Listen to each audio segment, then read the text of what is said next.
और अब बात करते कर्नाटक की। कर्नाटक हाईकोर्ट ने हुबली धारवाड़ ईदगाह मैदान में गणेश उत्सव की इजाजत दे दी है। मुस्लिम संगठन अंजुमन इस्लामिया ने परमिशन पर रोक के लिए एक दिन में 2 बार हाईकोर्ट का दरवाजा खटखटाया, लेकिन दोनों बार उन्हें निराश होना पड़ा।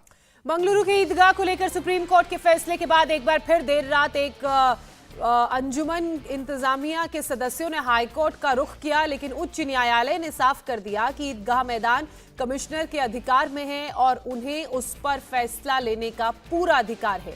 इसके बाद हिंदू संगठनों ने जमकर नारेबाजी की। हालांकि सुप्रीम कोर्ट ने बंगलुरु के ईदगाह मैदान में गणेशोत्सव की इजाजत नहीं दी है। कोर्ट ने कहा है कि जो आज तक नहीं हुआ वो आगे नहीं होना चाहिए।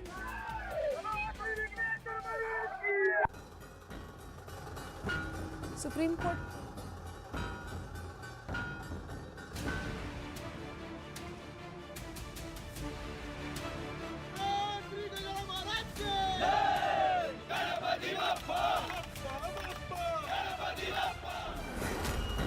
पूरे देश में आज से गणेश उत्सव की धूम है। रिद्धि सिद्धि के दाता भगवान गणेश आज घर घर पधार रहे हैं। कोरोना काल के बाद हो रहे इस बार के गणेश उत्सव को लेकर लोगों में ज्यादा उत्साह है। गली मोहल्ले से लेकर बड़े बड़े मैदानों में पंडाल सज चुके हैं। लेकिन कर्नाटक में गणेश उत्सव को लेकर विवाद हो रहा है। बवाल भी ऐसा कि देश की सबसे बड़ी अदालत तक मामला पहुंच गया। यह कर्नाटक की सबसे ताजा स्थिति है। देर रात तक मुस्लिम संगठन ये कोशिश करते रहे कि हुबली धारवाड़ के ईदगाह मैदान पर गणेश उत्सव की इजाजत को खारिज कर दिया जाए। 2 बार हाईकोर्ट का दरवाजा खटखटाया, सुप्रीम कोर्ट के फैसले की दुहाई दी, लेकिन आधी रात को हुई सुनवाई में हाईकोर्ट ने साफ कर दिया कि हुबली धारवाड़ में गणेश उत्सव की इजाजत को खारिज नहीं किया जा सकता। मंगलवार को कर्नाटक के हुबली धारवाड़ बेंच में 2 बार मामले की सुनवाई हुई। हुबली धारवाड़ के कमिश्नर ने ईदगाह मैदान पर गणेश उत्सव की इजाजत दी थी। मुस्लिम संगठन अंजुमन इस्लामिया कमिश्नर की परमिशन को रद्द करने की मांग को लेकर हाईकोर्ट गए। कर्नाटक हाईकोर्ट की हुबली धारवाड़ बेंच ने कहा कि मैदान पर गणेश उत्सव के कमिश्नर के फैसले पर रोक नहीं लगाई जा सकती। इस बीच सुप्रीम कोर्ट ने बेंगलुरु के ईदगाह मैदान पर गणेश उत्सव की इजाजत देने से इनकार कर दिया। बेंगलुरु ईदगाह पर सुप्रीम कोर्ट का फैसला आने के बाद मुस्लिम संगठन फिर हाईकोर्ट गए। देर रात हुई सुनवाई में हाईकोर्ट ने गणेश चतुर्थी उत्सव मनाने के मामले में अधिकारियों के फैसले को बरकरार रखा। हाईकोर्ट ने कहा कि प्रॉपर्टी का मालिक कमिश्नर है, इसका नियमित गतिविधियों के लिए इस्तेमाल होता रहा है।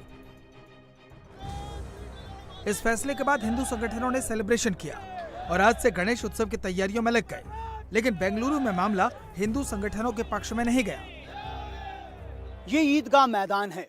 तारीख गवाह है कि यहाँ पर साल में सिर्फ 2 बार ईद और बकरीद के दिन सामूहिक नमाज होती है और बाकी पूरे साल ये बच्चों के लिए क्रिकेट ग्राउंड बन जाता है। लेकिन इस बार कुछ हिंदू संगठनों ने यहाँ पर गणेश चतुर्थी की पूजा करने की एप्लीकेशन दे डाली।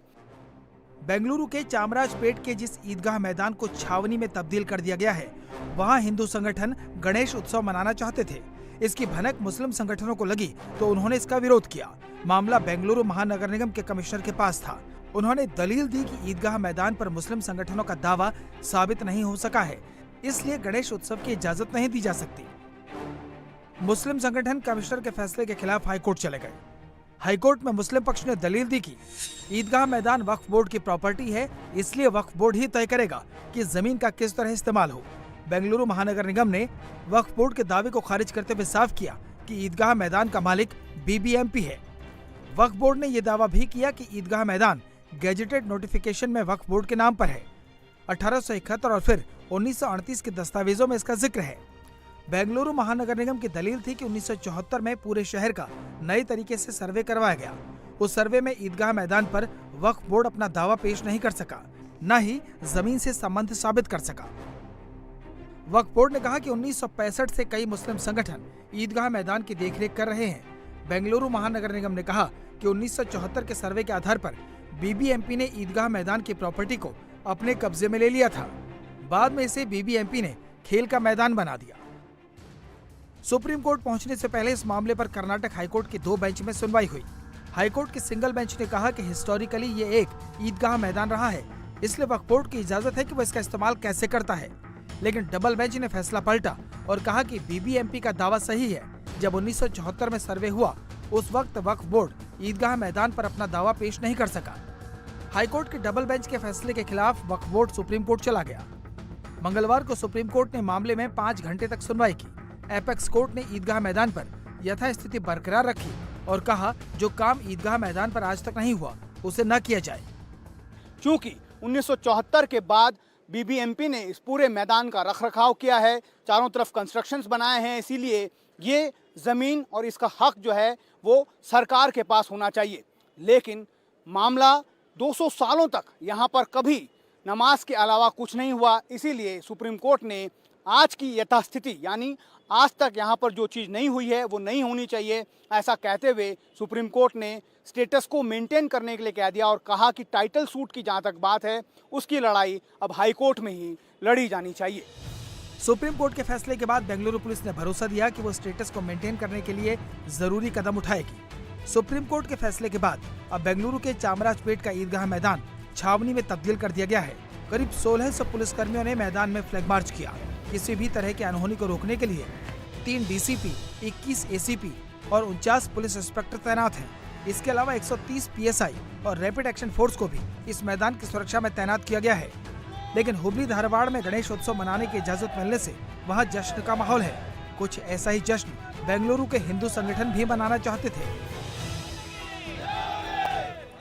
इंडिया टीवी हर वक्त हर जगह डाउनलोड करने के लिए सर्च करें India TV news Google play store या ऐप स्टोर पर।